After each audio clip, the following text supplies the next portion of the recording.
Hey everyone, welcome to the first episode of My Feels, a series where I'm going to talk about not only what you should want to achieve, but more importantly, what you should feel to make those things possible.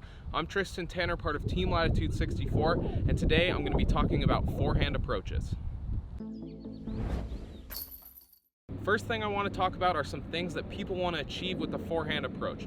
First and foremost is going to be just the consistent, repeatable feel that you can take in any situation, whether that be wind or with tricky stances in the woods. The other thing is just most people are going to be moving these shots left to right into the green with a more overstable finish. So now what we want to feel to create those shots is going to be a couple things. First off, that clean, repeatable motion that we want every single time. We want a really small wrist motion. So a lot of people have a big wrist movement when they're throwing the forehand, especially for forehand approaches. Really think about having that wrist starting all the way back and you're just moving it up to flat. We're just going here to here. That's all the wrist motion is. We don't want a big wrist motion that's going to be creating off-axis torque when we throw our approaches. The next most important thing is going to be really a compact arm movement. And that's going to be taking out any big reach back, especially for short approaches, 150 to 200 feet.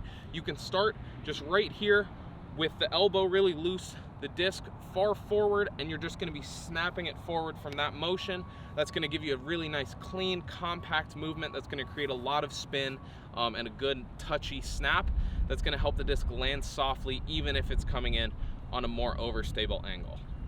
Another thing to think about with that is really let your elbow stay loose off of your body. Really let it be in its own space. You don't want to have it too tucked in or too far away. Just let it kind of be in its own area here.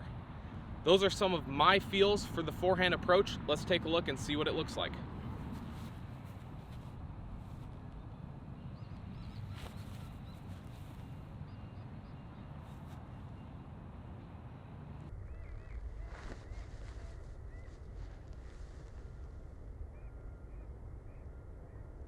Hey everyone, thanks for tuning in to the first episode of My Feels. This one was on forehand approaches. I've got plenty of these coming, so be sure to like and subscribe if you haven't already. The disc I used today was a BT Hard Harp with my Van stamp on there. You can find those over on my website, tristantanner.com. And thank you all for tuning into this video. I'll see you in the next one.